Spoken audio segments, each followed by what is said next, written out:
Hello students, today I will discuss the science of 7th class. So in 7th class science chapter 3rd is going on. So in chapter 3rd topic is that sheep rearing and breeding. Sheep rearing and breeding.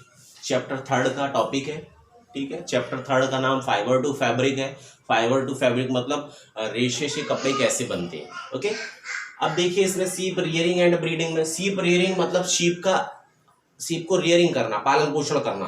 And breeding breeding मतलब उसकी नस्ल को सुधारना, उसको breed करवाना, उसको जो है ना प्रिपेयर करना नेक्स्ट जनरेशन के लिए, है ना. तो शीप रियरिंग एंड ब्रीडिंग का मतलब जो है ना शीप का पालन पोषण करना और उनका गर्भाधान करवाना, ठीक है. उसकी नस्लों को सुधारना, उनकी नस्ल को मेंटेन किए रहना. और उनकी नस्ल कैसे मेंटेन होगी, उसको आगे जनरेशन के लिए प्रिपेयर करने के लिए, ठीक है, प्रिपेयर रखना. इन इंडिया, भारत में domestication of cattle plays a very important role in the life of a farmer. भारत में एक फार्मर की लाइफ में जो domestication cattle plays a very important role. Domestication cattle क्या होती है? डोमेस्टिकेशन कैटल का मतलब होता है ऐसे पशु जो डोमेस्टिकेटेड होते हैं, जिनका घर में पालन पोषण किया जाता है, ठीक है. बहुत सारे पशु होते हैं जिनका घर में पालन पोषण किया जाता है. उन्हीं में से एक होता है शीप. ओके, भेड़ बोलते हैं. इसका भी पालन पोषण घर में किया जाता है, ठीक है. तो लिखा है भारत में डोमेस्टिकेशन ऑफ कैटल, जो पशु कौन से होते हैं? डोमेस्टिकेटेड, जिनको घर में पालते हैं. और cattle plays a very important role in the life of a farmer. Farmer की लाइफ में आप बहुत इंपॉर्टेंट रोल प्ले करते हैं, है ना. भारत में ऐसे पशु जो घर में पाले जाते हैं वो एक फार्मर के लिए बहुत इंपॉर्टेंट रोल प्ले करते हैं. Okay. And affects the economy of the country. और साथ ही साथ क्या करते हैं? Affects the economy of country. Country के इकोनॉमी को भी प्रभावित करते हैं. इकोनॉमी मीन्स दैट कंट्री की, देश की आर्थिक स्थिति को भी ये क्या करते हैं? ये जो कैटल होते हैं वो अफेक्ट करते, प्रभावित करते हैं. Okay. The important aspect of rearing domestication is it's bringing up और रेजिंग. अब इसमें से जो इम्पोर्टेंट चीज होती है, इम्पोर्टेंट एस्पेक्ट होता है, वो क्या होता है? शीप के लिए domestication is it's bringing up और रेजिंग. इसको सुधारना, इसको उठाना, मीन्स दैट जो है ना शीप को बनाए रखना, शीप की नस्ल को मेंटेन किए रहना और अच्छे से अच्छे तरह से भेड़ों का पालन पोषण करना, शीप का पालन पोषण करना. Okay. This is called rearing. ये रियरिंग कहलाता है. मीन्स दैट शीप का अच्छी तरह से पालन पोषण करना, उनकी केयर करना, ठीक है, ये रियरिंग कहलाता है. रियरिंग का मतलब होता है पालन पोषण करना. ओके.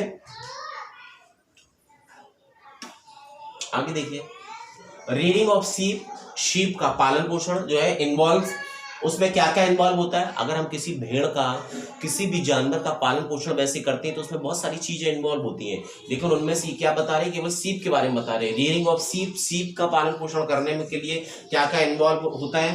प्रॉपर प्लानिंग, एक अच्छी तरह से प्लान किया हुआ शेड्यूल होना चाहिए. किसके लिए? फॉर शेल्टर, उनके रहने के लिए एक अच्छी तरह से प्लान किया हुआ शेड्यूल होना चाहिए. कोई भी कैटल, लेकिन शीप के लिए अच्छी तरह से प्लानिंग किया हुआ शेड्यूल होना चाहिए. उनके शेल्टर के लिए, शेल्टर मतलब उनके रहने के लिए, उनके निवास के लिए.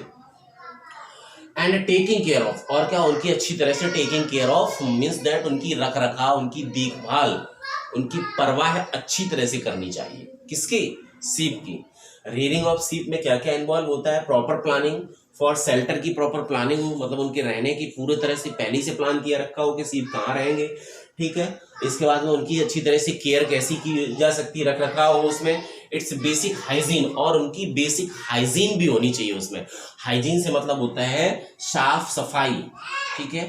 उनकी हाइजीनिक होने चाहिए. दे शुड ऑलवेज हाइजीनिक, और वो कैसे होने चाहिए? हाइजीनिक, साफ सफाई वाले भी होने चाहिए. ओके. इट आल्सो इन्वॉल्व्स, और इसमें क्या क्या इन्वॉल्व होता है? It also involves providing the sheep with proper nutrition. इसमें प्रॉपर न्यूट्रिशन भी इन्वॉल्व होता है. प्रॉपर न्यूट्रिशन मतलब उनको अच्छी तरह से भोजन देना, उनको अच्छी तरह से भोजन की व्यवस्था होनी चाहिए। उनके लिए जो भी ये सीप का रियरिंग करते हैं, जो पालन पोषण करते हैं, उनकी अच्छी तरह से क्या होनी चाहिए, न्यूट्रिशन की भी व्यवस्था होनी चाहिए, भोजन की भी। और साथ ही साथ preventive disease management and selective breeding, preventive disease management होना चाहिए। जो डिसीज, अगर कोई डिसीज कॉज हो रही है, अगर उनमें कोई डिसीज, कोई रोग हो रहा है, डिसीज का मतलब होता है रोग, अगर उनमें कोई बीमारी या रोग हो रहा है तो वो कैसा होना चाहिए, प्रिवेंटिव, उनकी तुरंत रोकथाम करनी चाहिए, और इसका मैनेजमेंट अच्छा होना चाहिए। मतलब प्रिवेंटिव डिसीज को रोकने के लिए अच्छी तरह से मैनेजमेंट होना चाहिए, उपाय अच्छे होना चाहिए। एंड सेलेक्टिव ब्रीडिंग, और उनकी ब्रीड को, उनकी नस्लों को सेलेक्ट करके उनको बढ़ावा देना चाहिए। उनकी नस्लों मतलब जो भी उनकी नस्लें रहती हैं उनको ब्रीडिंग के लिए, उनको अपनी नेक्स्ट जनरेशन के लिए प्रमोट करना चाहिए। जो अच्छी नस्ल वाले, अच्छी ब्रीड वाले जो सीप होते हैं, जो कैटल होते हैं अच्छी ब्रीड वाले, उनको नेक्स्ट जनरेशन के लिए प्रमोट करना चाहिए। Means that they can grow, they can produce their of spring, अपनी उनको उनकी संतान उत्पन्न करने के लिए, उनको ब्रीडिंग के लिए जो है ना इंड्यूस करना चाहिए, आगे प्रमोट करना चाहिए। Okay, so this is the ship rearing and breeding. किस क्या होता है भारत में जो है ना बहुत इंपॉर्टेंट रोल प्ले करते हैं ये लोग, जो सीप, जो कैटल होते हैं, और एक फार्मर के लिए बहुत इंपॉर्टेंट रोल प्ले करते हैं। और साथ ही साथ इससे जो है ना इकोनॉमी ऑफ द कंट्री पर भी असर पड़ता है।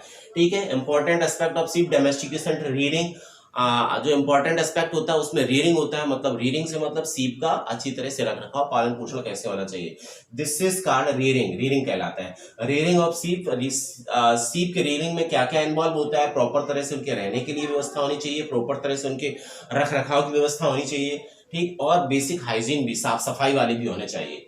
इसमें और क्या इन्वॉल्व होना चाहिए, it also involve providing the ship with proper nutrition, इनमें प्रॉपर न्यूट्रिशन की व्यवस्था होना चाहिए, अच्छी तरह से भोजन की व्यवस्था होनी चाहिए, और मैनेजमेंट, और क्या हो, preventive disease management and selective breeding. Preventive disease को मैनेजमेंट करने के लिए प्रिवेंटिव जो है वो उपाय होने चाहिए। Okay, this is the ship rearing and breeding. For today, thank you.